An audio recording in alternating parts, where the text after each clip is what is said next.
Hello दोस्तों। आज जब हम किसी भी कॉम्पिटिटिव एग्जाम की तैयारी करते हैं तो उसमें हमारे पास 3 या 4 सेक्शन होते हैं। Math, reasoning, English, GK, GS. तो हमें कुछ चीज़ों के बारे में तो बचपन से पता होता है, हमने बचपन से पढ़ा होता है। जैसे history is the subject, math is the subject. English के बारे में, English is an language. But what is reasoning? Reasoning क्या है? तो आइए इस वीडियो में हम जानते हैं कि रीजनिंग क्या है। देखो, रीजनिंग की अगर डेफिनेशन की मैं बात करूं तो डिफरेंट ऑथर्स की डिफरेंट डेफिनेशन है। गूगल पे डिफरेंट वेबसाइट पे आपको अलग अलग डेफिनेशन देखने को सुनने को मिल जाती है। बट इन शॉर्ट क्या है? पहले तो चलो उन डेफिनेशंस की ही बात करते हैं। What is reasoning? तर्कपूर्ण आधार पर किसी बात के विषय में सोच विचार के साथ राय बनाना या फैसला करने की क्रिया। The process of thinking about something and making a judgement और डिसीजन। हम एक प्रोसेस को फॉलो करते हैं किसी भी डिसीजन के लिए, किसी भी राय के लिए हम एक प्रोसेस को फॉलो करते हैं। वो प्रोसेस रीजनिंग कहलाती है।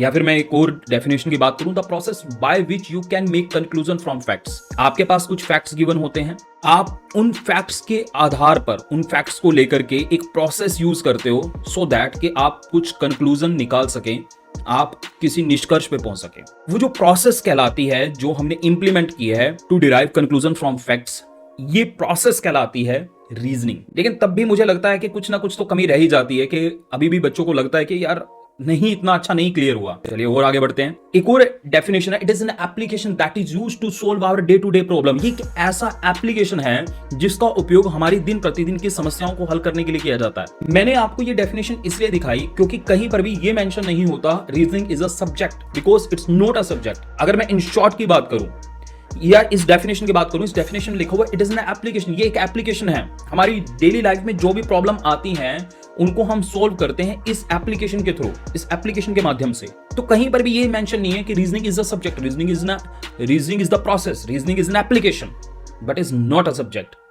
अगर इन शॉर्ट की बात करूं तो reasoning is the process of thinking. देखो, सभी लोग सोचते हैं, हर व्यक्ति अपने तरीके से सोचता है। हर तक व्यक्ति के फैक्ट्स को देखने का अपना अपना नजरिया है। हर एक व्यक्ति की अपनी ऑब्जर्वेशन है। वो ऑब्जर्वेशन के साथ, उन फैक्ट्स को देखने के नजरिए के साथ, अपने एक्सपीरियंस के साथ वो व्यक्ति एक प्रोसेस लगाता है। वो सोचता है, वो जो दिमाग लगा रहा है, उस दिमाग लगाने की जो प्रक्रिया है, उसके विचार करने की जो प्रक्रिया है, उसे रीजनिंग कहा जाता है। आप ये कुछ इस तरीके से कह सकते हो कि भगवान ने ये जो बॉडी भेजी है ना हमारी, इस बॉडी के अंदर जो ये दिमाग है, इस दिमाग के अंदर एक सॉफ्टवेयर इंस्टॉल किया गया है। उस सॉफ्टवेयर को रीजनिंग कहा जाए।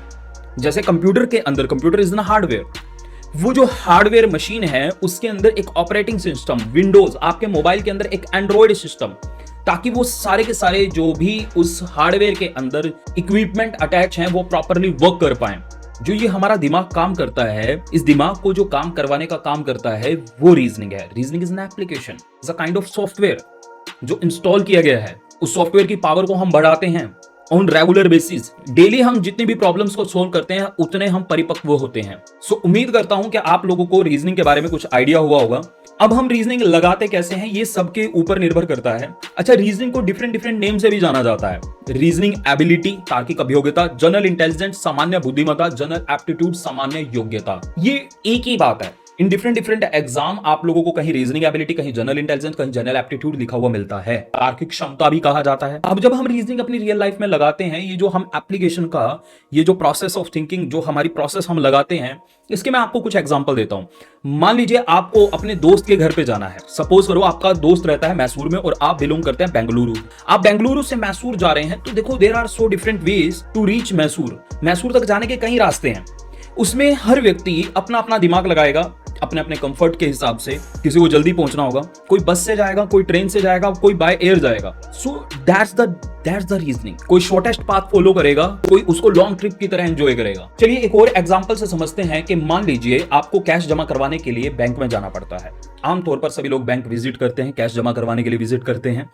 तो जब बैंक के अंदर आप जाते हो, वहां पर कई विंडोज होती हैं और कई विंडोज के अंदर कई लाइनें लगी होती हैं। अब जब लाइन लगी होती है तो पहले वहां पे हमें डिसीजन लेना पड़ता है कि मैं कौन सी लाइन में लगूं, मुझे कैश जमा करवाना है या मुझे कैश निकलवाना है। फिर हम एक डिसीजन ले लेते हैं, एक लाइन में लग जाते हैं और फिर वहां पर अपनी बारी का इंतजार करते हैं, अपने नंबर का इंतजार करते रहते हैं कि मेरा नंबर कब आएगा। फिर वहां पर हम दिमाग भी लगाते हैं कि यार अगर मैं इस लाइन को छोड़ करके दूसरी लाइन में चला जाऊं तो शायद मेरा नंबर जल्दी आ सकता है। मेरे को लंच होने से पहले अपना कैश जमा करवाना है। वहां पर जो हमारे दिमाग के अंदर जो भी चल रहा है दैट्स कॉल्ड रीजनिंग। हम रियल लाइफ के अंदर रीजनिंग से घिरे हुए हैं। देखिए मेरे प्यारे साथियों, बचपन से हम रिश्तेदारियां निभा रहे हैं। बचपन से हमें रिश्तों नातों के बारे में पता होता है। मम्मी पापा के जो बच्चे हैं, हमसे देखे तो वो हमारे मम्मी पापा, और मम्मी पापा से हमें देखे तो बच्चे। मुझसे अगर मेरे भाई को देखा जाए, ठीक है ना, मेरा ब्रदर, और मेरे भाई से मुझे देखा जाए, और हमारे ग्रैंड पेरेंट्स, मेरे दादा दादी, और दादा दादी से अगर बच्चों को देखा जाए तो ग्रैंड चिल्ड्रन, दादा दादी से ही पापा हैं तो दादा दादी से ही चाचा और बुआ हैं। तो इस तरीके से बचपन से ही हम रिश्तेदारियां निभा रहे हैं। ये जो रिश्तेदारियां हम बचपन से निभा रहे हैं, जब हम छोटे थे तब से हम इन चीजों को सीख रहे हैं, पढ़ रहे हैं। तो मतलब जैसे ही आप पैदा होते हो तो रीजनिंग लगनी और रीजनिंग सीखनी आप तब से स्टार्ट कर देते हो। ये हमारी रियल लाइफ का पार्ट है, और यही हमारे एग्जाम में चैप्टर का रूप ले लेते हैं। Blood relation, order ranking, direction distance, sitting arrangement. और अगर उनको प्रैक्टिकली सोच करके क्वेश्चंस को सोल्व किया जाए, उनको आसान हो जाता है सोल्व करना। जो रीजनिंग मेनली डिवाइड की गई है, दो ही कैटेगरी में डिवाइड की गई है, verbal reasoning and non verbal reasoning. इनमें फर्दर और कैटेगरीज बन जाती हैं। वर्बल रीजनिंग क्या होता है? जिसे पढ़ा लिखा बोला जा सकता है। नॉन वर्बल रीजनिंग कौन सा होता है? जिसे ना तो पढ़ा जा सकता, ना लिखा जा सकता, ना बोला जा सकता। आजकल कुछ क्वेश्चन आप देखते हो डायग्राम बेस्ड होते हैं। That's called non verbal reasoning. मौखिक, अमौखिक, जितने भी क्वेश्चन को हम पढ़ सकते हैं, लिख सकते हैं, बोल सकते हैं, that's called verbal reasoning. Verbal reasoning में फर्दर कैटेगरी डिवाइड हो जाती हैं। Logical reasoning, analytical reasoning is the part of verbal reasoning. इनके बारे में और डिटेल में हम कभी चर्चा करेंगे। सो उम्मीद है कि इस सेशन से आपने ये जरूर सीख लिया होगा कि रीजनिंग क्या होता है। और अगर आपने इस सेशन को एंजॉय किया तो वीडियो को लाइक शेयर करना मत भूलिएगा। चैनल पर नए हो सब्सक्राइब कर लीजिएगा।